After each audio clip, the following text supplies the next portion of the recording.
of you here. It is still Thursday, January 29th inside of the United States. And we're back. And we're back. We're doing two episodes in a day. We got a really good one for you here. We have a great guest that's going to be coming in very, very soon. What have we been up to over the last 12 hours? Sleeping. Yeah. It was funny. I actually had a dream about the guest that was coming in. I had a dream, really? like we were working on the questions last night, and I had a dream that he came on and said these questions are really bad. Nice. But I think the questions are good. Don't worry. That isn't a reason for you to Yeah. click off. Okay. Fantastic opening. Yeah. So yeah, we're looking forward to that. Some interesting stuff to get into here today. This comes from a podcast that's starting to do the rounds from Lenny Rachitsky's product focus podcast. He did one with Mark Andreessen, which is Lenny has like really big guests a lot of the time, but it's funny. I feel like whenever Mark Andreessen does a podcast, it kind of racks in more views for that particular podcast. Totally. So I'm sure he's very happy with the guest. This one was pretty interesting though. Do you want to start off by reading it? Yep, totally. You want to put it on the screen there? Yes, thank you. Oh, yeah. So Mark Andreessen quoted from him saying, "The job is not actually the atomic unit of what happens in the workplace. The atomic unit of what happens in the workplace is the task. A job is a bundle of tasks. Everybody wants to talk about job loss, but really what you want to look at is task loss. As the tasks change enough, as the tasks change enough, then that's when the job actually changes. So 10 years from now, is your job title coder, code designer, product manager, or is it just I build products, right? We're just builders out here. Simple identities. Maybe we'll go back to the caveman times. Yeah, I kind of with this, I wonder. I mean, everyone does kind of talk about job loss, and everyone's sort of trying to figure out how to. I'll put it this way: employees are talking about job loss, and employers are approaching this problem by thinking, how many different tasks can I put inside of one person? Because then your organization becomes like that much more efficient. And on top of that, if you can have someone who is a coder and who is someone who like books your podcast and is someone who does like XYZ thing, and they have like a Moltbot or Claudebot or whatever we're calling it these days, doing all of the tasks, and they have 4 people working on each of these different silos inside of your business, how far can you push that model? But I thought this was interesting just because we're with, I think with AGI or AI in general, everyone thought that it was going to come in and sort of be like overall intelligence or whatever. And I think even when like AGI comes, it's still going to be deployed in this micro setting where specific tasks are taken care of. And the main problem that employees are going to run into has more to do with decision fatigue, because there's so many different processes going on, and their job is to oversee all of the processes and to be like, okay, AI, make this decision instead, or whatever. Based on that, that gives me the understanding, or like brings it more to the forefront of the generalist you're talking about, right? When people are mentioning, oh, the generalist is like, they have more of an interest in that now, and I was like, I wasn't really grasping why, but the way you just described that, I think makes sense. Yeah, I wonder if a better word. I've also seen people use the term generalist. I wonder. It's just. I mean, no, maybe generalist is the right term. It's just, I think the main prerequisite in order to be an effective generalist, because there is also such a thing as a bad generalist. Yeah. Right. But I think the prerequisite to being a good one is to have great taste, and to be able to deploy that taste in whatever tasks or jobs are finding themselves consolidated under what it is that you do, which I think more than anything comes down to what it is that you like. For example, I still, because I haven't done too much vibe coding, at the end of the day, Claude Code is only a few weeks old. I feel like I'm okay so far, but maybe I got to get into it. Been around for a minute. Yeah. A little longer than that. A little longer than that. But okay. Yeah. Same thing. Whatever. See, whatever. But my point is this: I don't know if I would necessarily be able to deploy good taste into the realm of code. I could probably do it with the outputs.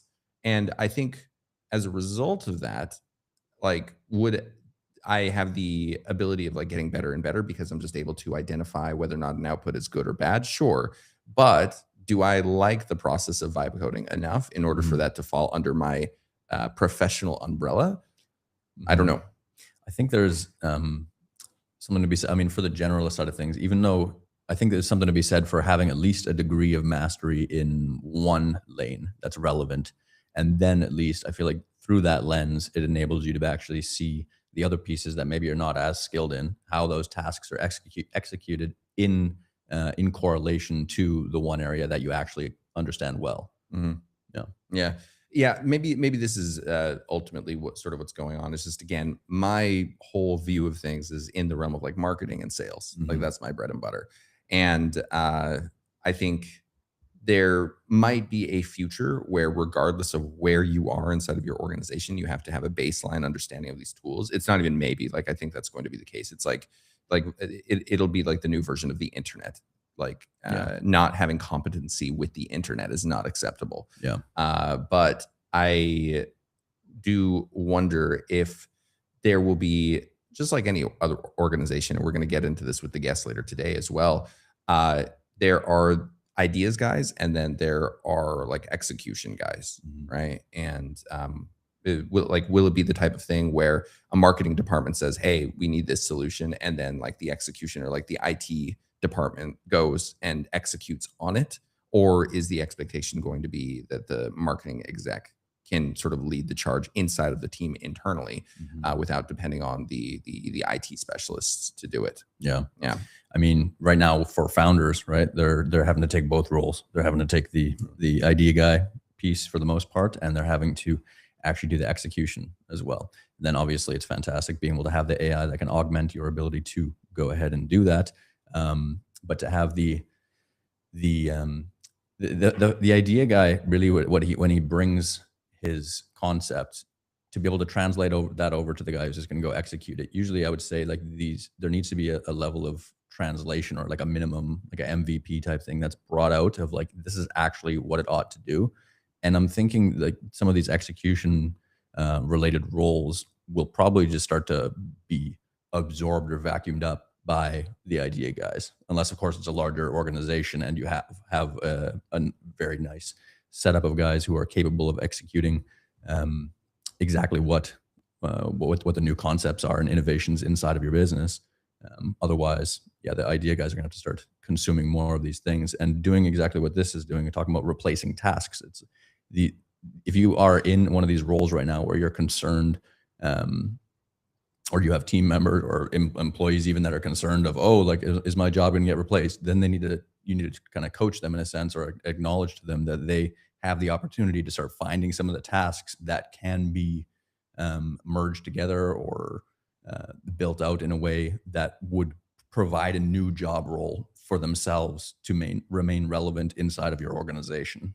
Yeah, yeah, for sure. This was not something that we were going to talk about today, but this is something that I think I was going to include in yesterday's cast or the one before. This post from Nikunj I thought was pretty interesting. My only advice to CEOs this year: hire tinkerers, make a high status, find ones that will explore the edges, and ideally naturally gifted at teaching people. Empower them to freely roam across the org and fix large problems that can be automated. All of your execs will complain that these tinkerers don't understand scale or systems, with rollout being the favorite word. Listen and ignore them, or even better, give them the budgets to hire tinkerers internally to achieve their targets. Give these tinkerers ambition, purpose, and hard targets and watch them fly. I think this might be sort of a good middle ground here, especially this line right here. Mhm. Where is it? Yeah, this one. Uh, uh, give them the budgets to hire tinkers internally inside of their departments Yeah. to achieve their goals. Mhm. I think ultimately the most difficult thing about being a tinkerer or being someone who like automates something is the person who's going to really, really deeply understand the process or the workflow that needs to be automated Mhm. is obviously the person who's inside of the department. Um, and I don't think I necessarily see a future where a marketing exec has to be good at vibe coding in order to execute on that. Maybe I'm wrong about that. At least in the next couple of years, maybe in like 15, 20 years, it becomes the norm. But this way, I think if you can have that tinkerer exist inside of each organization, they can live and breathe that role rather than the marketing exec going to like the IT department, which can't be expected to understand how every single workflow works inside of the company better than the exec does. Because if that doesn't actually happen, then the exec gives the task to someone who doesn't fundamentally understand the workflow. And there are like 13, 15, 20 rounds of revision because either the exec kind of missed something that they should have asked for the first time, and this guy didn't have the good sense enough to anticipate, oh, he kind of missed this thing here. Let me kind of add that in for him. And not by any fault of his own. He's IT, you know? So as far as how you're viewing the tinkerer in that sense, being IT. So the way when I'm looking, no. Well, yes, exactly. Yeah. Right. Yeah. The role he's playing there. That's interesting. Yeah. Cause I would assume most people, when they're seeing tinkerer, they're thinking that like somebody who's like IT is going to come in and like tweak everything up. I view this a little maybe differently because I would maybe I am a tinkerer myself. But it's almost like the way I'm seeing this is more, it's like they're the innovators. They're the one that can come in and actually depends on the title. Tinkerer makes it small. Like they're just coming in and like tweaking little things, but those small tweaks can make massive, right? Like that's the asymmetrical return that you're looking for inside of set areas.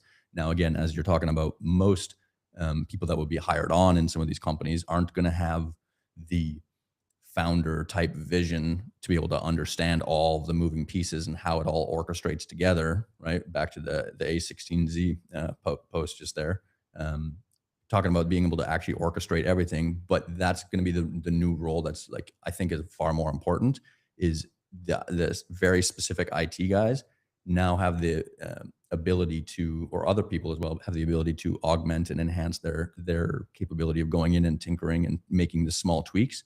But to be able to do that with the understanding of the system as a whole is going to be one of the highest value adds there. So it's not replacing a founder, but being able to have it's like a founder tinkerer. The tinkerer functions come in through the lens of the founders. Yeah, but like, wouldn't that person just go off and be a founder though? Why would they want to be like a tinkerer? That's because I'm thinking about myself right now. I just love it, right? So then again, so it's like I would want to be involved in the new things that need to be tinkered with. And yeah, you can go ahead and do it in your own business. And there's a piece of that where it's like, if there's a higher level of responsibility on all the other functions, team management, stuff like this, that maybe for me, I have a little bit of less interest in. I love humans and I love like making a great culture in a business, but it does drain my energy a little bit more. Whereas if I can go in and just be focused on the areas that need some innovation and how they can, the multiple areas, if you innovate this and this and this simultaneously, that they can orchestrate together to bring an asymmetrical growth inside of your business. Yeah. I think if I was the founder of a company and I was dealing with this problem, I still think that I would do one of two things. If I was hiring a tinkerer, I think it still would be department specific, because if I'm bringing like a general IT guy who like knows computers and that's it, right? That's what I mean when I'm saying like general IT. Yeah. There's an IT department in the company that like goes and fixes. They already have the comprehension of what's going on. They don't need to be like trained up on the sector. No, I really do think that they do, because like if I were to like bring someone in from that IT department who might understand vibe coding and put them into a marketing role and be like, okay, so like just go and tinker, when they have no understanding of like how creative works, no understanding of like how like video production works or whatever, like what are they going to tinker with? However, if I were to hire a marketer who then also expanded their capabilities into the realm of vibe coding, then I could either put that person inside of that particular segment and department inside of my business, or maybe there's some sort of consulting company that there's a founder at the top of that consulting company who understands, okay, I need to hire like 12 tinkerers in marketing, 12 tinkerers in sales, 12 tinkerers in operations. And then when like a different founder comes and hires me, I can deploy one of these guys in my sales organization over into his sales organization, so that it's not It's not a long-term role necessarily, Mhm. but the specialization still jumps from here to here because if I'm just hiring the guy who understands how to like code software and fix computers, and I put him in a marketing department, I'm fucked. That's just going to be a waste of time. So I understand this complaint right here. All of your Mhm. execs will complain that these tinkers don't understand scale or systems. I understand the sentiment there, and I think there's a middle ground that can be met without just ignoring them, but specifically trying to find tinkers inside of specific departments. Mhm. So yeah, cool. I think I'm on Brave right now. Hold on, let me go back Yeah, you are. because I'm so brave. All right, cool. Shall we go to the next one? What do we got? We got Chris Pisarski. So this one I thought was interesting. One of the most underrated sales strategies we learned during YC is rejecting prospects. This is what we tell prospects when it's not a fit. Here's what we're great at today. Here's what we don't do, and here's what will be possible in the next 6 months. Many founders and sales reps are afraid to lose deals, so they oversell coming soon features. We tried the opposite and even recommended competitors early on when we knew we were not the right fit. And it sounds counterintuitive, but many of our inbound sales leads now come from referrals, often from people we previously turned away. You Mhm. just need to make sure to reject prospects the right way. Be extremely clear about what you are great at and what you are not. Fire bad fits. They push the wrong features, overload support, and churn away or churn anyway. Protect your ICP. What are your thoughts here? I mean, that's super intuitive, or not intuitive. Sorry, I just read the counterintuitive. It's super interesting that it's. I understand. I feel how that plays out, but it's not something you would have anticipated to have played out that way, right? From the inbound leads that come in, a good amount of them being from people that actually were turned away, right? But Mm. we as humans have that. I don't know what that is, but like maybe not all of us, but some of us definitely have that, like where you're rejected a little bit, and it makes you want the thing a little bit more, Yeah. right? So you try and figure out, hey, how can I add extra value to this, or maybe by me referring somebody else who actually could be better than me at this role, that then still I'll be considered, it might increase my value in the eyes of the in the organization, right? Yeah. I think one thing that everyone who is competent and kind of understands what they're talking about appreciates and wants more of Mhm. is real clarity around like the understanding of like what something is, Mhm. right? And I think again, too many people are in this place. Too many salespeople are in this place where they just want to make the sale at all costs.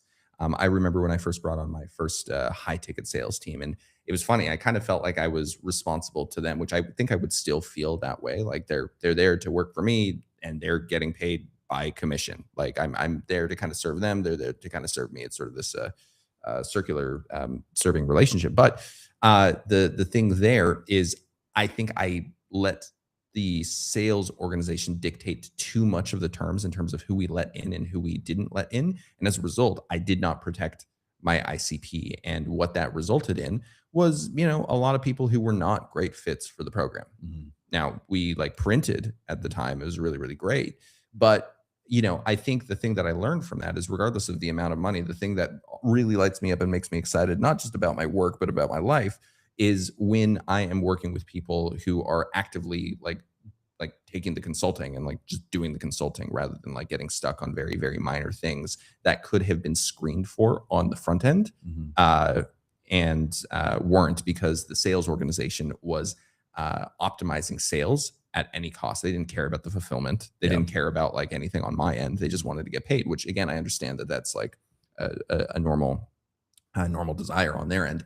But I think what could have worked better in terms of my long term relationship with my audience Yeah. is if these guys had been very clear about whether or not someone was a good fit or a bad fit. Mhm. I think those types of waves would have reverberated across my audience much more significantly than even the wins Mhm. that I got from that program with clients that went in, did the work or whatever, Yeah. ended up doing. Yeah, and being able to have the that spillover, as they're talking about here, like that positive relationship with that level of clarity that the prospects will appreciate, having that for themselves, and then being able to like say, hey, so in this situation, it's, there may be somebody else like better fitted for it, and then be able to ask them, like, or like have an ask in a sense to see if they have anybody in their network, right, that can come to you, right? Yeah, exactly. A good example of kind of what I think all good sales organizations or even just marketing materials should do is this. I use this at an example at a mastermind that I presented at 2 weeks ago or so. This guy's name is Adrian Longfit. When you hop to this page, I'm curious. Read his bio really quick. Is this page for you? Top TikTok influencer, Trainer Rise, helping full-time Asian. No, it's not. Yes, exactly. Right. I think if you are in a place where the way that you present yourself, like this guy, helping full-time Asian professional women lose 25 plus pounds without giving up our cultural foods, if you are in a place where you have real value and a real solution on the back end, and you make a real claim so that 99% of people who come across you see your bio and they're like, oh, that's not for me. That, number one, signals to them, oh, hey, like when they're maybe talking to their Asian professional woman friend who's needing to lose weight and doesn't want to like stop eating like Indomie or like whatever. I don't know. I'm just trying to come up with like regional foods. You can be like, oh, I heard about this Adrian Lung guy. Or if you are the professional Asian woman, you get here and you're like, holy shit, this is for me. I think this is the best possible setup with marketing, with sales, because you give people absolute clarity around whether or not something's for them, rather than saying like, train with me and you'll become like fit and athletic and aesthetic. Like, okay, like you and everyone else. Like why else would I be looking to like work out with a trainer? You know? So stake your flag in the ground and make a statement about what it is that you do and what it is that you're serving. Yeah, that's a very strong example. Yeah. So from here, I think we can probably skip this one. We can come back to it if we have some time. This one I thought was interesting. This is still from the Marc Andreessen video. And again, guys, if you want to take a look at any of these clips, we're just reading the overviews here. These are all on A16Z's X page, so feel free to hop over there. But this one I thought was interesting as well. And there's a Mexican standoff happening between product managers, designers, and coders. Marc Andreessen on how AI is reshaping core tech roles. He says, every coder now believes they can also be a product manager and a designer because they have AI. Every product manager thinks they can be a coder and a designer, and every designer knows they can be a product manager and a coder. People in each of those roles now know or believe that with AI, they don't need the other two roles anymore. So I think this is going to run into some interesting, I don't know if I would say dilemmas. It's just going to be interesting to see how this plays out, and whether or not that taste that we were talking about can indeed kind of transfer over into different, let's say, sub departments. Because it's not like anyone here is in this statement that he makes. He's not saying that product managers feel like they can be sales people, right? He's specific on coding and designing. And I think it'll be two of the best things that AI is performed in right now. Yeah, I think with this, it'll be interesting to see whether or not, again, that taste sort of flows over, or if people are going to indeed be kind of stuck inside of their lanes, because like AI is not the great equalizer necessarily. It just supercharges what's already working. I think those two different things are it'll be interesting to see how it plays out. Yeah, totally. There's so much information though out now, like, and so many examples you can see of people who are doing every one of those components at a very high level, that you can go and, like, even if you didn't have the taste, you can find the people who have the taste and like absorb that information relatively quick, right? So, okay, you're the designer, but you actually don't know how to code or manage, right? There's some people out there, or maybe not. You actually don't know how to read the code to like verify if it's legit or not. I don't. Still I do not. Yeah. Yeah, no, I mean, it is interesting because it's thinking like we're all feeling like we're getting superpowers now, access to knowledge and information and skill sets that we just simply did not have before. Um,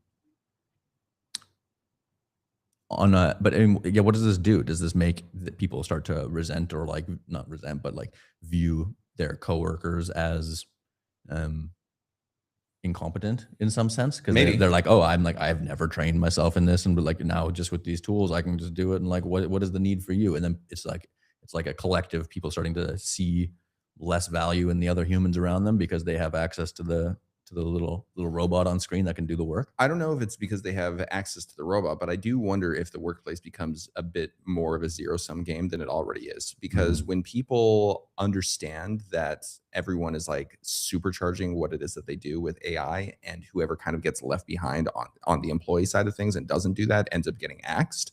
I think something kind of interesting happens. I mentioned this yesterday when the guy that I was working for brought everyone over, myself included, without a job description. You would think that most employees in most organizations like try to do as little as possible. But when you're in that beginning stage where no one knows what to do, everyone's trying to snatch up the Mhm. different tasks because everyone wants to look like they are the most valuable person in the room because that ensures that they, have longevity with the organization. Yeah. And I wonder, again, since there are a finite number of tasks inside of a company, I guess that's debatable, but let's say for practical purposes, there's a finite number of tasks inside of an organization. Um, do zero sum games start playing out between product managers and the coder that they don't like, or coders and the designer that they don't like, for political purposes or just personal purposes, Mhm. or just for the purpose of self preservation inside of a company? Yeah. Right. I think it's going to be sort of that dynamic that I described with Yeah. my previous management position, COO position. Everyone's just going to scramble and pick up everything that they can, and then the stragglers. It's going to be like a game of musical chairs. Yeah, it seems like the self-preservation side of things is probably, I mean, the energy that feels a little more like it's looming in the current culture that we're in right now. Yeah, absolutely. Well, I A think little bit of a survival state. yeah, and again, it's always this eternal question of whether a product manager does a good job of like doing marketing or whatever, which is Test, perfect test. because Can the you hear me person okay? that we're bringing in is TK Herman. What's going on, TK? How are you? Oh, I can you can't hear you us? guys? Oh, hello. Can you hear me? We can hear you. Let's see. Video chat. It looks like we're good on this end. Can you hear us? Check, check, check. 1, 2, 3. Is your headphones plugged in? Probably. That's okay. No worries. I can't hear you though. Okay. Mhm. On my speaker here. Yeah. Let me try Let's this. see. Try that. Hello. Hello. Can you hear us? Hang on. Go ahead. Say that again. Hello. How's it going? Can you hear us? Check, Good. check, Yeah, I check. can hear you. I don't know why I can't hear you on my other one. Hang on. Yeah. Is that okay if I don't use headphones? Yeah, totally fine. Yeah, it works for us. If you can hear us, then like we can hear you fine through the mic. So Yeah. Yeah, Perfect. excellent. Great. Well, thanks for hopping on, man. We're really excited to get into this one. This is going to be a lot of fun. We're really looking forward to it. The conversation that we were actually just having before you came on was the relationship between product managers and like different organizations, which is going to be one of the questions that we get into here today. But I think to begin with, we thought we would start the conversation off with a little bit about, just so that the audience kind of knows who you are, what you've done professionally with your previous company or companies, and then we'll get into maybe some focused questions in terms of your experience running SaaS companies, and then towards the end of the conversation, we'll get into sort of more general, broader concepts with the industry at large. Does that sound good? Yeah, sounds good. So are you gonna cut this up, or is it just like streamed all the way through? Yeah, we'll cut this up. Okay. All right. Cool. Yeah. I'm only asking so if that way, if I get off on a tangent or I'm like, hang on a second, let's rephrase that. Okay, yeah, no worries. The clips that are going to go Yeah, out yeah. afterwards are going to be clipped, but we're live right now, so But yeah, you can just it's keep a little bit of both. keep Yeah, it natural, a little bit how, of both. yeah. Yeah, for Well, sure. yeah, Yeah, Connor. yeah. Yeah, I mean, I'd seen that you had mentioned you. Really quick, actually, sorry, I just realized I handed it over to you. Let me ask this, just again, so that people kind of know who you are, what you've done. Give us a little bit of background of TK Herman. Yep. So I'm TK Herman. I live in Fort Wayne, Indiana, in the U.S. I'm 54 years old. I've been an entrepreneur, oh gosh, for I think 28 years now. The last time I had a paycheck was when I was 26. I've founded three different companies and exited, I'm sorry, four different companies and exited all four of those companies. I like to say that three of the exits were very positive, very, very good, and one was horrible. It was a Mhm. horrible experience, but I learned a lot along the way. Cool, nice. Did you learn the most from the horrible one? That's a good question. I wouldn't say I learned the most. Yeah. You know what? I take that back. I would say that the lessons that I learned through the horrible one were lessons that needed to be taught to me for sure. Mhm. And they came after I had two successful exits previous. Then I had the horrible experience. Then I had a successful exit after that. And I Yeah. don't regret the bad exit. It cost me a significant amount of money. I basically lit, I don't know, at least $2 million, $2.5 million on fire. But I learned a lot of lessons through the whole process. I probably have 3 pages of notes of all the things that I learned along the Yeah. way. I was trying to force a lot of things, I think, in that experience. And in hindsight, I look back and I could have learned the lessons for half the money, but it is what it is, right? Yeah, hindsight, that's one of those things.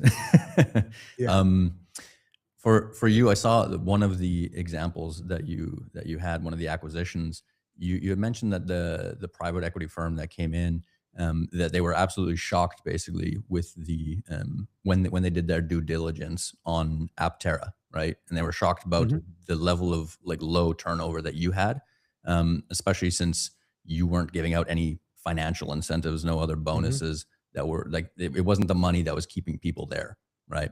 So, what were the specific cultural practices or leadership habits on your end that made people stay and actually perform inside of the business and stay with you? Yeah, super great question. So Aptera was my main business over the course of the last 20 plus years. So it was a custom development company. We had about 120 employees, did large scale enterprise level web development, web apps, and mobile apps for companies. And over the years, I had the business for about 18 years before we sold. And over the years, I had really just focused a lot on the people. For example, if you came to work for our company, I genuinely like genuinely in my heart felt I cared more about the what I could do from my perspective as the business owner to help you live the best life possible. I wanted to help you live, in a love-filled, joyful life, right? And I cared more about that than I cared about the work product that you would produce for me. But I'm a huge believer in karma. And so I knew that if I cared about you as a human being, that karma would take care of the rest for me. That you would feel that it's got to be felt. It's something that you can't make that up, right? It has to be felt by the person. And I think every human being has a need or desire to feel wanted, needed, and appreciated. And we worked really, really hard to create that kind of environment. And so, to your point, when we ended up selling the business, the private equity firm that was buying us, as they were going through their due diligence, they were shocked that we had extremely low turnover for our type of industry. And they couldn't believe that we had such low turnover, but had no bonus program in place. And at that time, I was like, well, that doesn't make sense. Why would that be a hard thing to believe? Because we really just did a great job of treating our people the right way. And Mhm. ultimately, I think if I was to start over again, I would be a lot more intentional about things. This just kind of grew over time. But originally, my business partner and co-founder in the company, and I ultimately, like when we first sat down to build this business, I was the CEO, and we talked about like what do we want to create, and the only thing we could come up with was we wanted to create the kind of company that he and I would want to come to work at every day, right? Mm. And that became just a staple and a focus of ours over the years, and people really felt that along the way. And so it was interesting because I knew that we had an amazing, amazing culture at our company, but it was after we sold the business I realized Mhm. how unique it actually was, because Yeah. the private equity firm that came in behind us cared. I'll just say this: they cared a lot less about what we had built from a Mm. culture perspective than we did. They cared a lot more about the flip and how they could increase, how they could take the multiple they paid us and then multiply that times some number. Mhm. Yeah. Well, I think to that point, uh, when I talk to other business owners in general, I think a lot of them might hear that approach to business, that approach to culture, and say, "Oh, well, like if I were to implement that in my own company, I would become too soft, or I would become like too connected to my employees, and like if something goes bad, like there's no way for me to like properly discipline them." Like, what's your rebuttal to that? How did you kind of find the middle ground between making sure that people were really feeling appreciated, really felt like they had a home professionally, but also like there was I don't know if someone needed to kind of be told, hey, like this needs to kind of come up. How would you balance the two? I honestly think that if you build the culture the right way and it comes from the heart and they can feel the heart inside of you as the entrepreneur, that having the difficult conversations that you do have to have from time to time really become a lot easier, to be honest with you, because they Mm, know that you're coming from a good place. Because I truly like when somebody came to work for us, there were three paths that they could take through our company. Path number one was they'd be there for the long haul, which was awesome, but in today's world, that's not typically the path most people take. Path number two is they will outgrow the company, right? So what they want to do and how they're going to grow as individuals requires them to move on from the company. Then path number three is the company will outgrow them, right? Which didn't happen mm, all that often, but it did happen, more than a handful of times over the 18-year period of this business, where we were changing and growing, and in order to stay with us, and to kind of keep up with us, you had to grow also. And every once in a while you come across somebody that just had a difficult time with that. And my point was, with any one of those three paths, I was always completely okay with that. I never wanted anybody to leave the business, right? But if somebody left the company, and I would say this, that they left our company and they left for a lateral move. So they went to another company with the exact same position and the same salary. That would set alarm bells off in our business. But if they left the Mhm. company to improve themselves, to further their own personal goals and grow in a skill set maybe that we didn't offer, or we offered it, but there was somebody already in that seat in our business, then at that point in time, like my attitude was, how do I argue with that? Right. I genuinely Mhm. cared about the people that worked for us. And I see there's just tremendous value in building a culture like that. And it was interesting as we went through the process of being acquired by private equity. It took me 6 or 8 months post sale to really sort of digest this and go, ultimately, I feel like our deal, while it was a good deal for us, right? It was almost like a game of hot potato, right?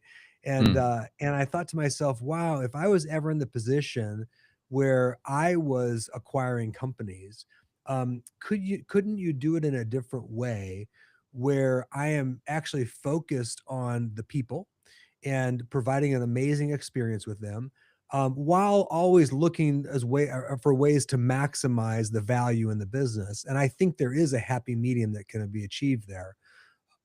Excuse me. Uh, um, I'm certain there's a happy medium that can be achieved there. I just, again, I learned a lot. I've learned more in the last 5 years or 4.5 years post sale of our main business than I did in the Mhm. previous 18 years, plus of entrepreneurship. sure. And I kind of feel like that middle ground, a lot of that is found even just inside of the hiring process, making sure Yeah. that like the values of the company, like what you guys stand for, what it is that you consider to be your North Star, making sure that there's like operational buy-in on the hiring side of things is a big part of like not finding yourself in a position where people might be taking advantage of that goodwill. It's just like, hey, like let's establish like a strong relationship from the very beginning before we even potentially bring you on, and then we just know that that the values are aligned. Yeah, I would say, look, we made tons of mistakes, like lots of mistakes over the years. So all of this was like a learning process for us. But th- my co-founder, my business partner, and other people on our leadership team made differ from my feeling. But I truly felt like we hired 90% for cultural fit, 10% for skill set, Wow. because we can teach you a skill set. It's very difficult to teach you to be a good human being, to teach you to genuinely care about the work product that you're producing for our clients. And so I believe that if we focused on the cultural fit to the company and sort of that person aligning to what our core values were, that we could figure out the rest. Right. And again, was that always 100% accurate? Probably not. But I think overall, it really created a great basis for us upon which to build the company.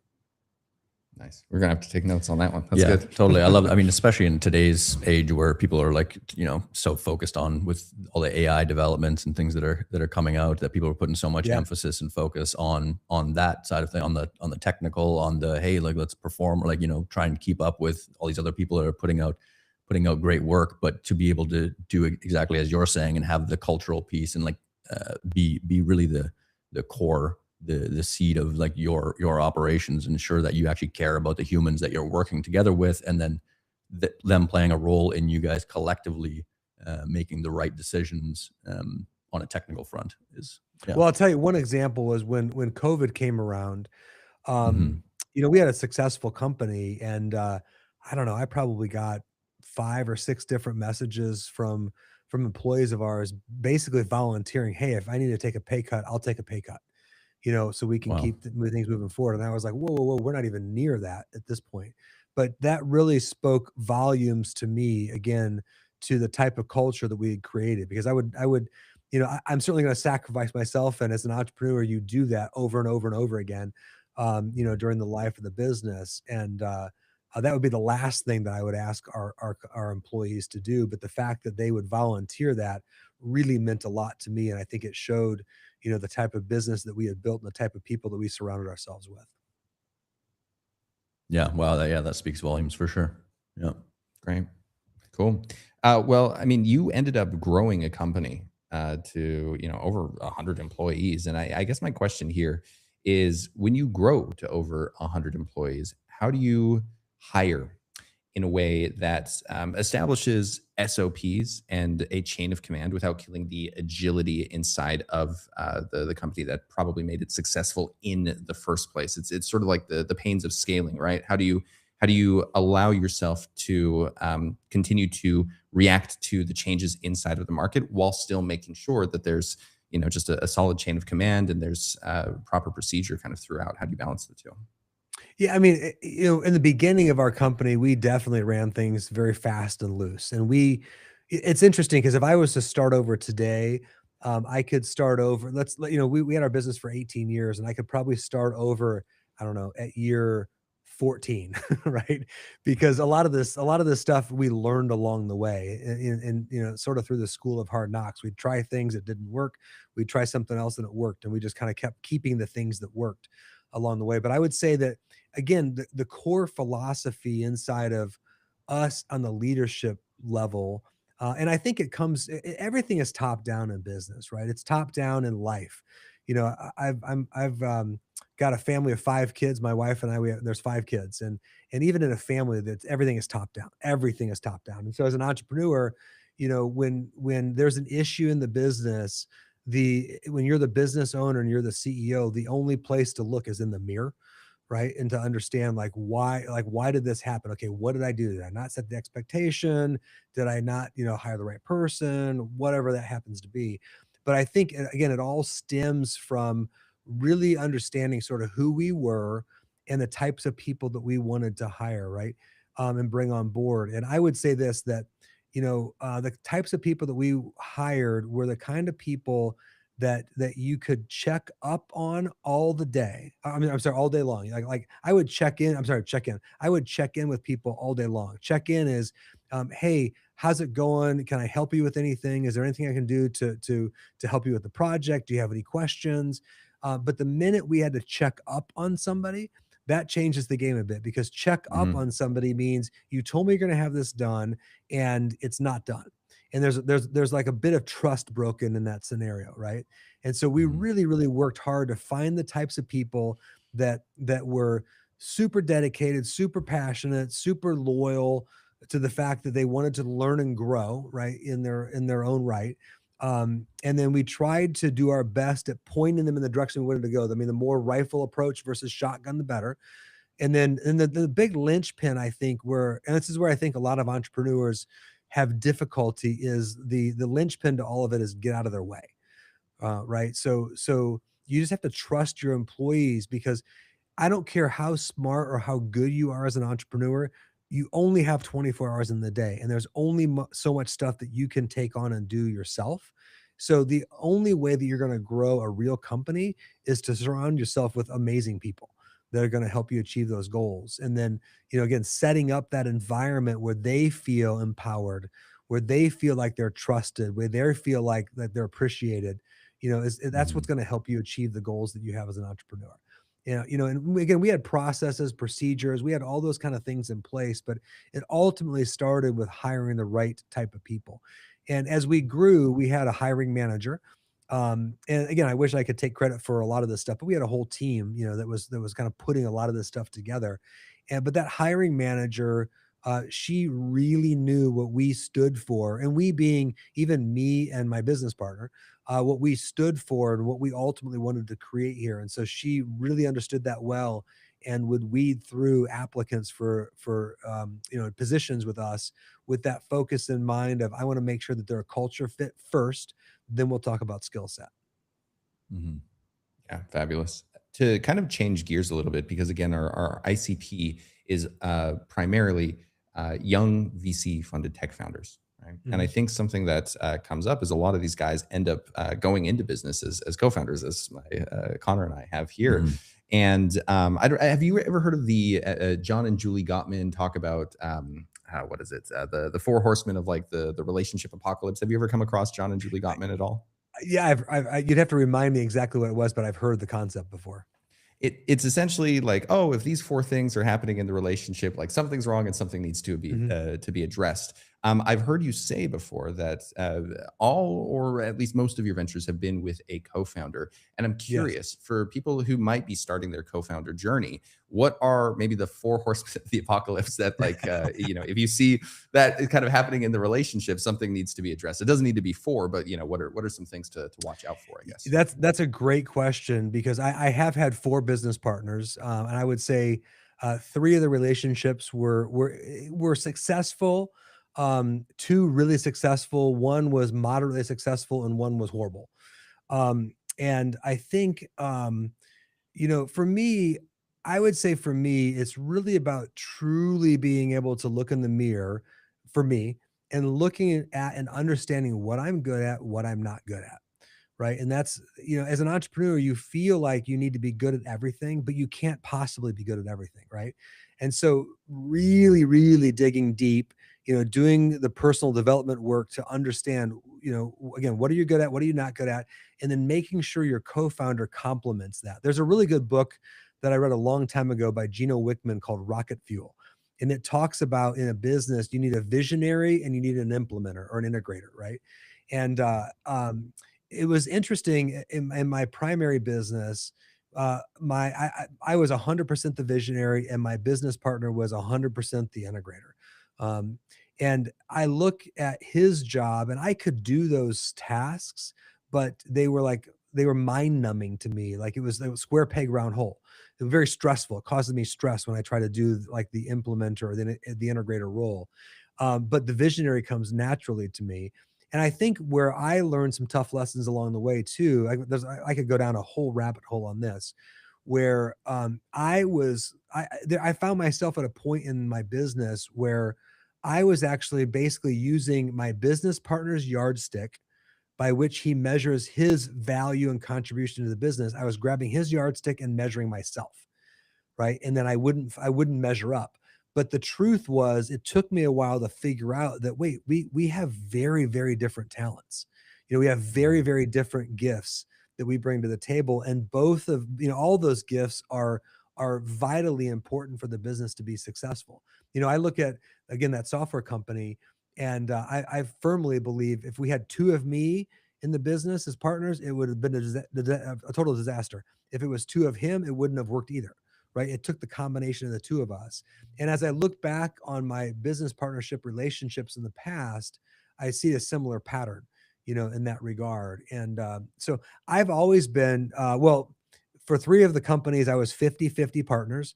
And then the last one, which didn't work out well, I was the majority owner. But it didn't work out well, not because of the business partnership. That was one piece of a big pie. But I never have a problem. I've never had a problem being 50-50 partners with somebody, because I've always been able to work out any differences that we have. And I also, I understand when I feel passionate about something and I want to go down a certain path, that, there's only a handful of hills that I will die on. And I also understand that there are hills that the other person needs to die on also.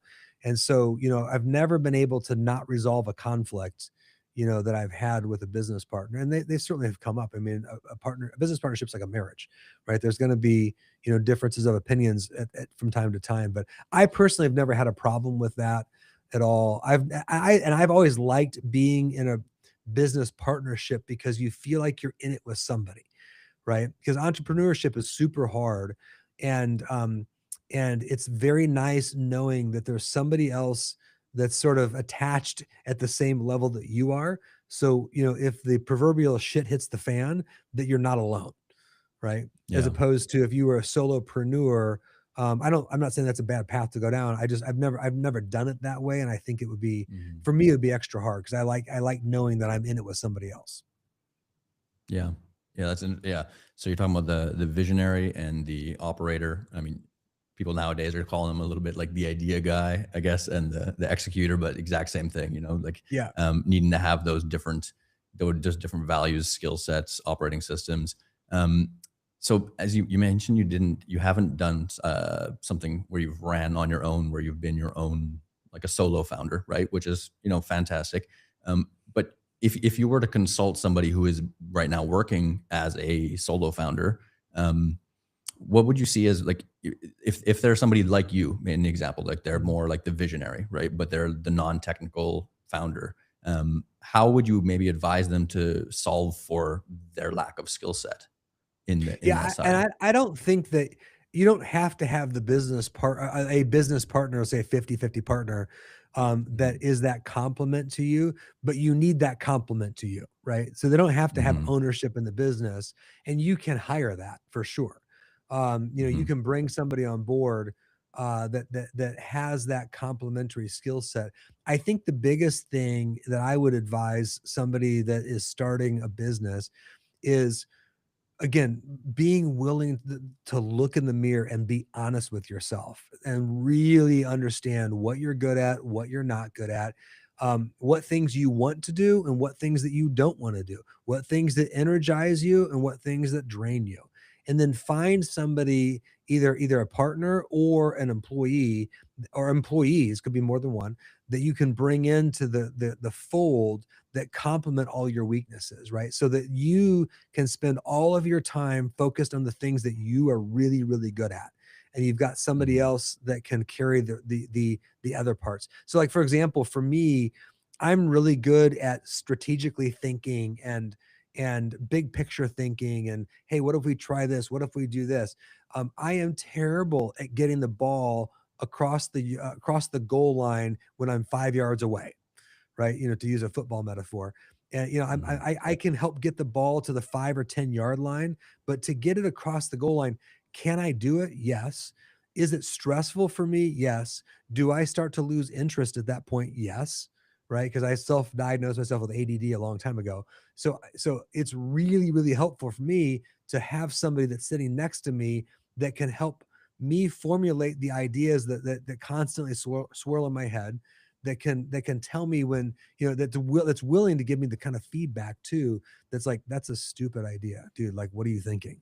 You know, I want somebody that can push back like that, and then want somebody that can take that and help me get the task across the line, for Mhm. sure. And I think, again, in thinking that you have to do everything, I think a lot of entrepreneurs fall into that trap. And the truth is that you can't do everything, especially if you want to grow a business, beyond maybe a few $1 million a year in revenue. And I see a lot of Yeah. entrepreneurs too, like, over the years, we would hit, I call them ceilings of complexity, right? So we would Mhm. grow, Mm. and then we would just enter this sort of time period where we were stagnant, and Mhm. that stagnant feeling, and the stagnant nature of the financial reports, they might live for a year or two, right? And we would have to recognize that we're in this, again, ceiling of complexity, and we'd have to figure out what was going on there, basically to rebuild the foundation of the company, so now it's strong enough to support the next level of growth. And over Mhm. the 18-year time span of our company, I'm just talking off the top of my head here, but we probably hit, I don't know, four, I'd say 3 to 5, probably closer to five, of those ceilings along the way that we had to kind of regroup and reassess and then retool. And some of that Yeah. retooling is also shuffling people around, for sure. I mean, the Mhm. person that is the great team manager or product manager or project manager, when you're 5 or 10 people, might not have the skill set, when you're 100 people and you're working with, global companies doing multi-million-dollar projects. It's just a different skill set. Mhm. And to expect that everybody grows along the way at the same pace, um, it would be great, but it's just not realistic, right? And that's the Yeah. hard part too, because when you realize somebody is, in the book, Good to Great, Jim Collins talks about getting the right people in the right seats on the bus. That is vitally important, and being willing to call it out when somebody's not in the right seat. And you can do that in a super loving way, right? There was one guy that was just, as we grew, he was just not growing with us, and he was kind of played a pivotal role in our company. And I remember sitting him down and having a conversation with him and going, "Man, I don't know that I see you in this role as we go to the next level and move forward." I said, "I need you this is in the afternoon. I said, "I need you to go home and think about that, and come in tomorrow, and if you feel like this position is really the right position for you, then I need you to sell me on why you're the guy that's gonna be able to take us to the next level." And he came in the next day and turned his resignation in, right? And I'd Mhm. known this person since high school. And so I didn't want to see him go from a personal perspective, because I deeply cared about him as a human being. I enjoyed his wife, and really gotten to know him over the years. But it was the right move for the company. And those are the tough Yeah. kind of decisions to make. As an entrepreneur, they're not easy, but they're necessary.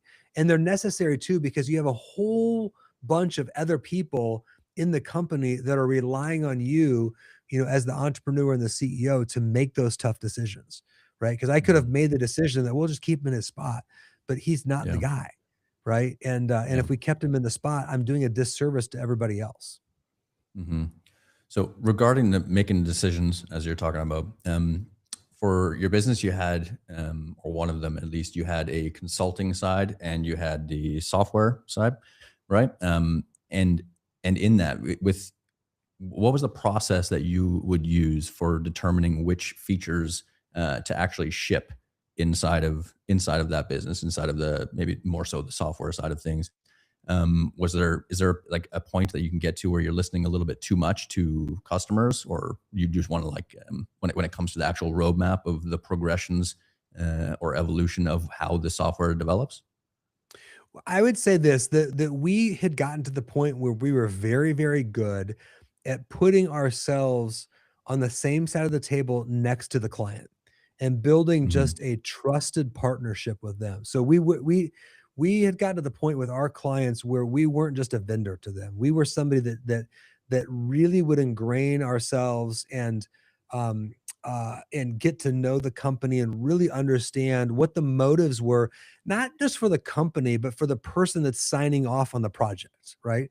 One of the things that I remember, I had said quite some time ago, I'm like, we need to look at the person that signs the contract And our whole focus needs to be doing everything we possibly can to make that person in that seat as successful as possible, whether that's getting them a promotion, getting them a raise, getting them an award, whatever it is. Because if we focus on just that one person, A, it's easy to look at that person and go, are we helping them be successful? And then B, if we help that one person be successful, that will help their team be successful. If their team's successful, that will help their department be successful. If their department's successful, that will help their division be successful. So it kind of cascaded up from there. And again, I want to be clear that we didn't always do things the way that I'm describing them now. We got really good at that, in the second half of our business, only because we learned a lot in the first half of having the company. But we really, really, again, just like we genuinely cared about the employees that worked Mhm. for us, we deeply cared about the experience that we were delivering to our customers. I say a lot of times, especially my kids, I'm like, I don't think being successful in business is really that hard. And I don't mean it's not hard work or risk taking or late nights or stress. That all comes with being an entrepreneur. But I genuinely believe that being successful in business is all predicated on delivering an outstanding experience to two camps, your customers and your employees. And if you can really focus on delivering just an amazing experience, and Mhm. notice I didn't say that we do everything right. Right, because we screwed up all the time on projects, but when we screwed up, we would own it, and we would make it right for our clients. And so when you focus on delivering that outstanding experience to your customers and your employees, I think you're setting the odds of you being successful heavily, heavily in your favor. Yeah, it sounds like a lot of responsibility to be able to kind of deliver on both of those fronts. But if you do, it's sort of a match made in heaven. And I think, kind of speaking about responsibility, when it comes to being a CEO of a company, right? There's a really really heavy responsibility that is associated with that.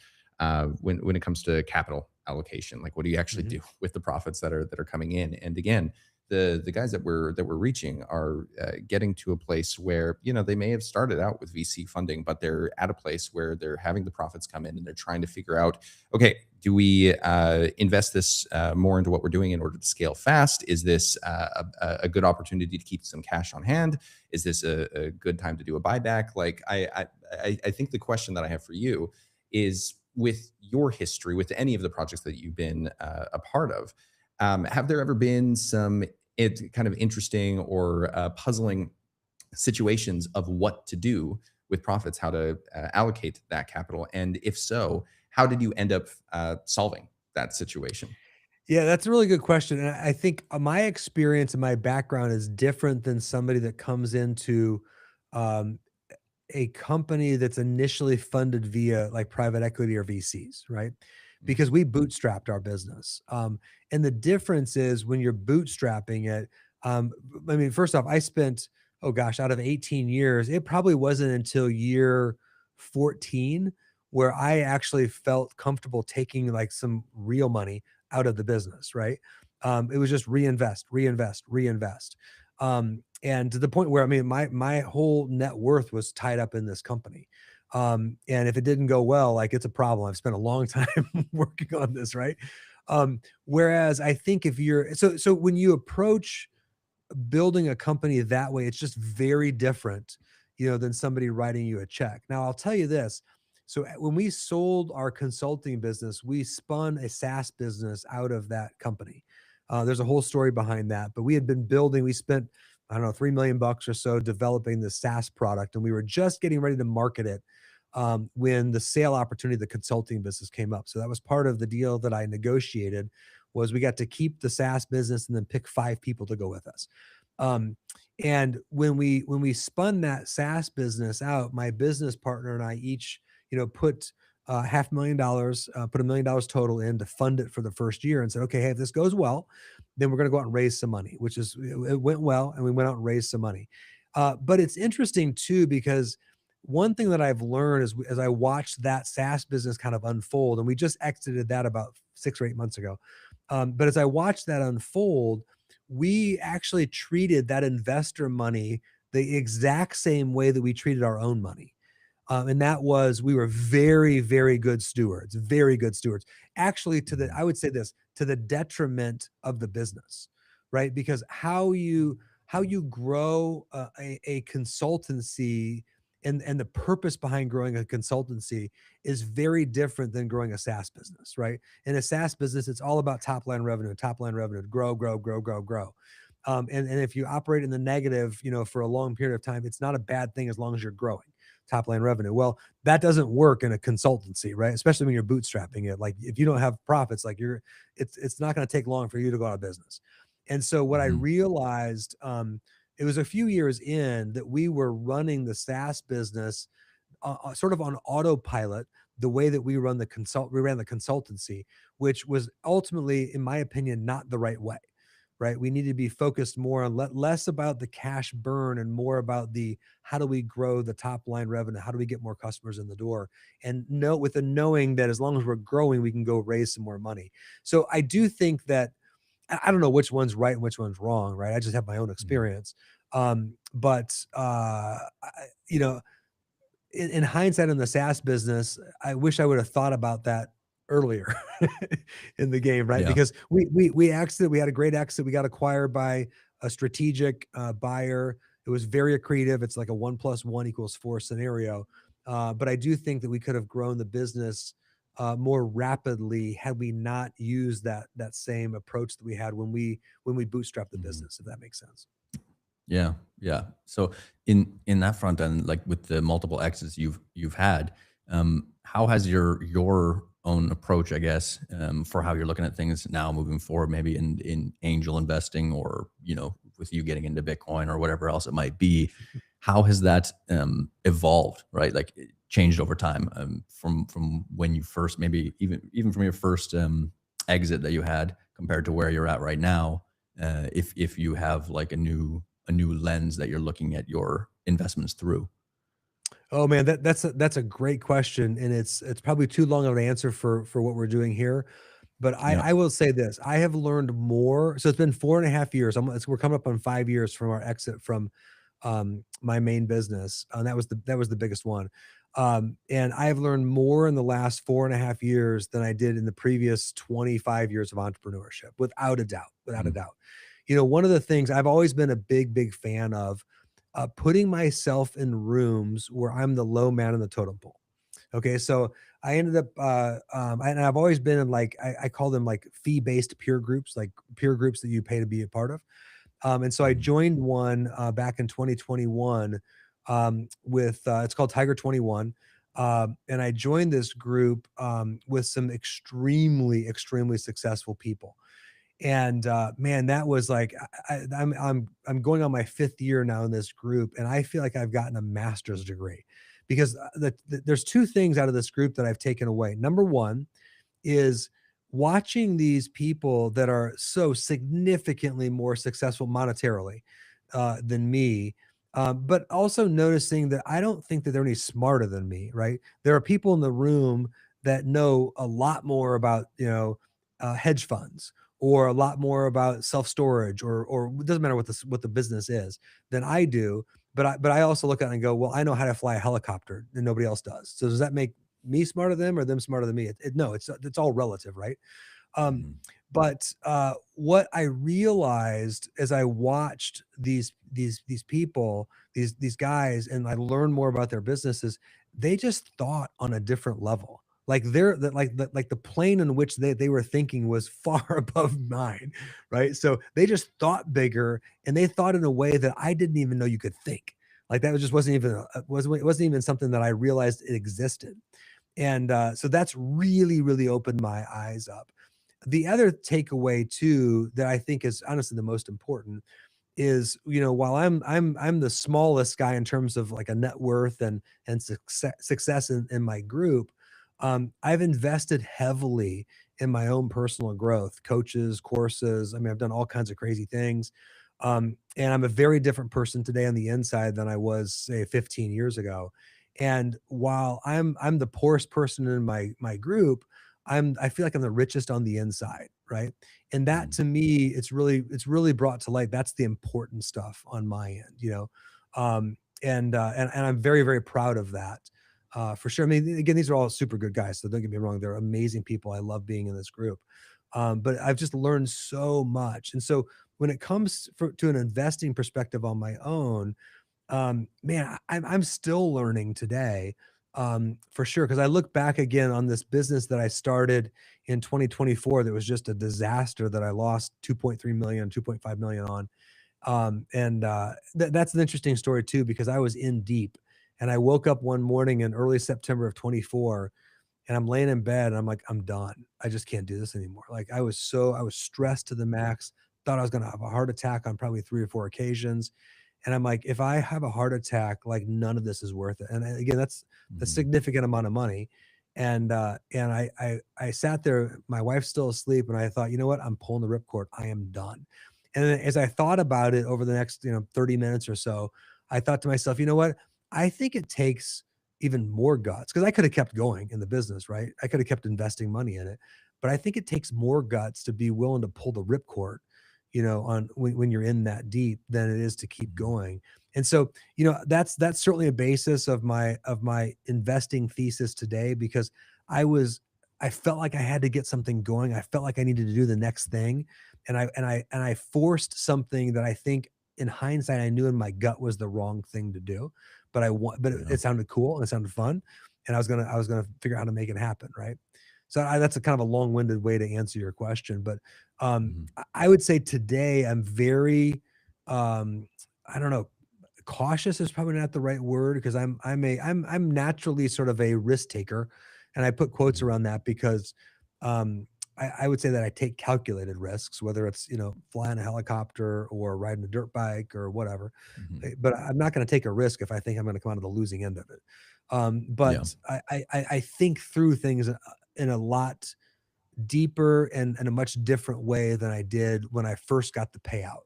And I'm like, okay, I've got this Mhm. money now. Because again, my whole investing experience prior to that first exit was investing in myself. Like I had no experience at all.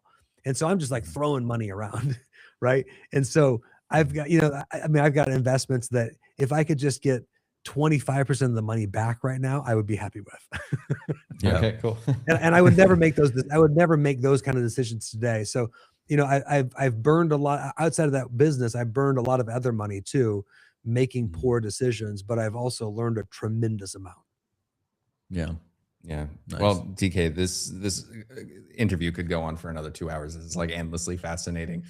We want to be respectful of your time. We know we only booked you for 40 minutes, so we'll close out with I think the last two questions that we throw at guests here. Number one, are there any other people in the space, either in your space or just in the business niche online, that you really enjoy following, that you might feel like don't get enough attention with what it is that they do? Yeah. So, you had asked me that kind of in the notes ahead of time to think on that, and I came up with three people that I think are maybe.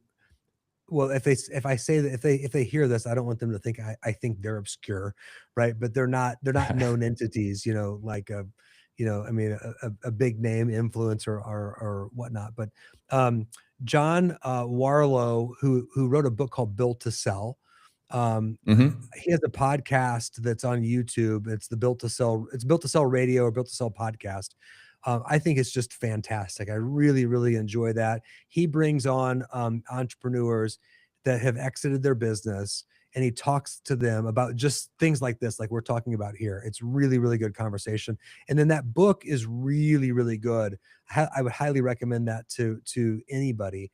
Um, the book is really about building a business that you're intending to sell, and maybe you don't even sell it, but the point is build the business as though you're intending to sell it and all the different things that go into that mix, right? And then at least you Mhm. have the option, too, because there's also a lot of entrepreneurs, and I've got a lot of friends that are entrepreneurs, and I see people frequently that have done an amazing job building basically a business that ends up being a job for themselves. And when you Mhm. look at, if they wanted to go exit, not, I mean, you can sell pretty much anything, but they're not going to get near the value they could out of that if they started really with sort of that end in mind, going back to, the book a long time ago called 7 Habits of Highly Effective People. One of the habits is begin with the end in mind, right? So highly recommend John and Built to Sell. Nick Diodata is another person. So Nick Dio. You're probably familiar with Gary Vaynerchuk. You probably heard of Gary V. So Nick is one of Gary V's right-hand men. And I've never met Gary before, but we were an early client of an offshoot of VaynerMedia called the Sasha Group, which they just rebranded this week as Chuck Media. And Nick was involved in some work that we did with them. And I've just kind of stayed really more social media friends. I haven't seen him in several years, but I like Nick because Nick is, I don't know what his title is with Gary, but definitely right-hand man, like a special projects. He's like a relationship guy, and I think I love following Nick on social media because he really, I guess, conveys the value of building great relationships with people. For sure. I mean, his whole job is to go out and build relationships that fit with what Gary Vaynerchuk's vision and mission is, right? And so I love Nick. He's a super good guy. And then the last one I thought of was my own personal coach, Stefanos Stifindos. And I can give you the info so you can put it in the show notes. But I've worked with Steph for a number of years, really on my own personal development, personal growth. And Steph is literally one of the top coaches in the world, and really has helped me in a lot of ways from a personal perspective. But I would say this, like, I am a firm believer that a company will never outperform the internal subconscious self-image of the CEO. Like, I say that all the time. 100% believe that. And we all have stories. We all have things that floating around in our head. And a lot of those things, stem from childhood and all kinds of stuff. And if you want to grow your business and you really want to grow your business, the first place I would start is work on yourself, right? Because the more that you're willing to grow yourself and recognize your bullshit stories, recognize the things that actually hold you back that you may or may not realize are there, the more room you create for expansion in all areas of your life, not just your business, but in, your relationships, with a spouse, with kids, whatever. But in order to really grow the business, you've got to grow yourself first. Mm-hmm. Love it, man. This is super, super great. And I think finally, just as the final question, if people want to find you online, where do they go?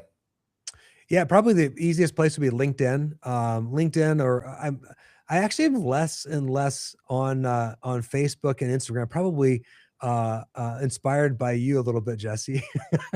I think you had a stint there for a while where you were promoting that. But definitely LinkedIn, is a place to go. It's just TK Herman. It's funny. I have a screenshot somewhere. I can't remember the exact number, but I was like the 140,000th ish.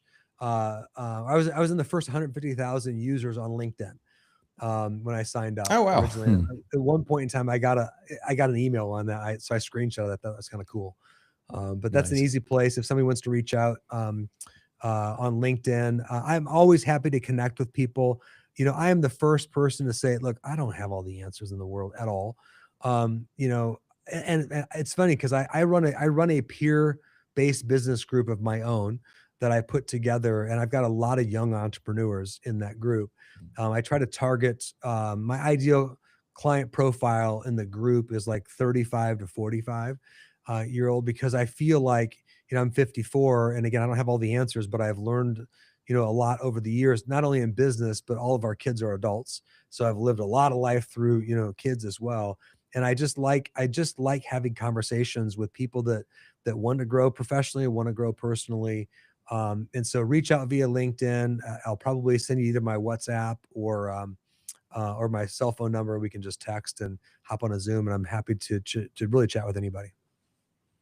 All right. Well, awesome. Like I said, man, this could go on for another 2 hours, but thank you so much for being on. We're like really, really honored that you would be willing to spend the time with us. These were great answers. Yeah, and that was really great. Appreciate the conversation. Yeah, for sure. Yeah, so, no, I appreciate the invite for sure. I love doing these kind of things. I tend to be long-winded, so I apologize if I was too long-winded. But not at all. But again, I've been the kind of person too that's always sought out people that have been there, done that, that are farther along in whatever it is than I am, right? And whether it's aviation, finding pilots that haven't killed themselves and they're 70 years old, right? Yeah. Because you learn a lot of lessons from people like that. And the Mhm. same thing in business too. I've always sought out people that are much farther down the road than me. And I've also I would this is what I'll leave with this. Um, I would encourage anybody to seek out mentors like that, because I will tell you, I have yet, and I started this whole process in terms of reaching out to people that are more successful than me, that are infinitely more successful than me. I mean, I don't even know, when I was in my probably late 20s. And I have never come across a single person that was farther ahead in life than me. And I asked them if they would take some time to talk with me, and they said no. Everyone has said yes. Now, it might take them a while because they might have busy schedules, but every single one of those people have said yes. And I think a lot of times people get, I don't know, they have this nature inside of them is like, well, they're more successful than me, so I can't reach out to them. This guy's a billionaire. Why would he talk to me? Well, I'm friends with a billionaire, right? And I met him literally because I bought something from his company and I was blown away by the service that I got. That I literally sent him a cold email 20 years ago. He wasn't a billionaire then, but sent him an email 20 years ago and said, "We just started this company.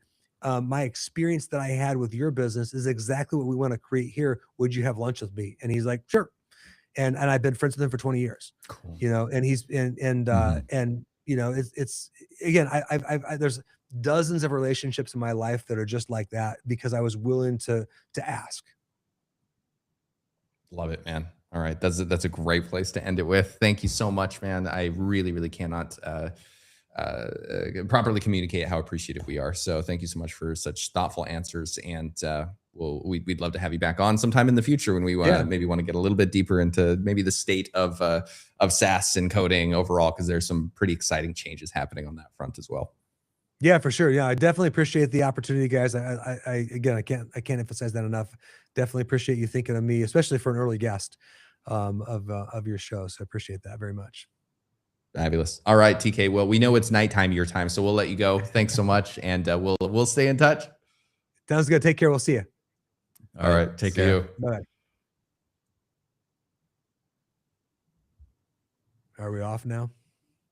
We're still technically live, which is okay. It's no problem. Oh, I'm okay. just trying to. I actually don't know how to boot a guest, so we'll. Are, this is are you? a- this is I a can new- I can hit new thing leave. for me. Are you guys broadcasting this live? Yeah, we are. Yeah, But there onto will YouTube. be clips that will go out that will be it'll cut the beginning part, this part, Okay. that kind of thing. So Yeah. we can get that over to you if you'd like. Good. All right, cool. All right, well, yeah, I'll message you back on WhatsApp and then we'll go from there. All right, perfect. Okay, All right, thanks, take man. care, guys. Yep. Yeah. See See you. ya. Bye. All right, awesome. That was cool. That was really cool. That was awesome. Yeah. Thoughts? I love Immediate being thoughts. I love being in on those conversations. Yeah. Guys who've been living that life in the business game, but the personal development game, the networking, it's the whole package, right? hmm Yeah. Thoughts there, like what stand out really to me from everything he's talking about is like how human centric so much of it is from Yeah. the networking, making the connections of people who are ahead of you or even on your plane or whatever it might be, to be able to gain that wisdom, make the connections, and then obviously hiring. the hiring, Mhm. right? Any other clients, customers, whatever it might be, all of it. It's very human centric, and yeah, that's like that's a beautiful piece. I think a lot of what we probably have done on this show, even though we're like a few episodes in or whatever, is talking about Mhm. like the process and talking about like the skills and talking about whatever. But Yeah. I think talking to someone like TK, because again, Mhm. this guy is like infinitely farther ahead than either of us combined. Mhm. I think it's really interesting to just hear that at the end of the day, it really comes down to like the human element of whatever it is that you're building. And I think I think after this, I'm probably going to go back and rewatch this interview, because again, Mhm. I like when I'm watching, I'm like really doing my best to pay attention. I'm trying to kind of communicate to you with our hand signals and like read the questions. So like I really want to go through and like Mhm. rewatch this a second time, because there were a number of things even for like what we're doing, for Mhm. example, where I was just like, "Fuck, this is like such a good piece of advice. This Yeah. is so good. Yeah, totally. Yeah, the experience piece, right? The experience of how that's it, right? Because it's like the human element is one of the main focus there, right? That it's human centric, but the experience that your like your people are having with you, right? Yeah. Whether they're your team members, whether they're somebody that you just come interact with for the first time, what kind of experience are you leaving them with? Yeah, 100%. Mm-hmm. I thought another thing that was really useful was his. Oh, I just forgot it. Oh no, That's okay. Oh, it was so good too. Damn it. Like Connor's getting used to this at this point. Like at least once a day, I like Mhm. lose my train of thought, and Hey, then like I don't actually usually get it back. Honestly, you're like, Yeah. oh, you'll remember. I don't think I've remembered once. Like, you've done it once or twice, okay, well, that's but good. I mean, it's I can't blame you for it. Yeah. I've done that once or twice. Well, thank you. I appreciate it. Okay, guys. Well, again, that was a fun one. There's some really, really good stuff. We have a great guest lined up for you tomorrow as well. And we're not going to see you in 12 hours this time. We're going to see you in proper 24. But as always, we're looking forward to seeing you next time. In the meantime, stay frosty. Yeah, there you go. All right, Stay cool. frosty. All right, guys. Okay, take care. Ciao. We'll see you soon.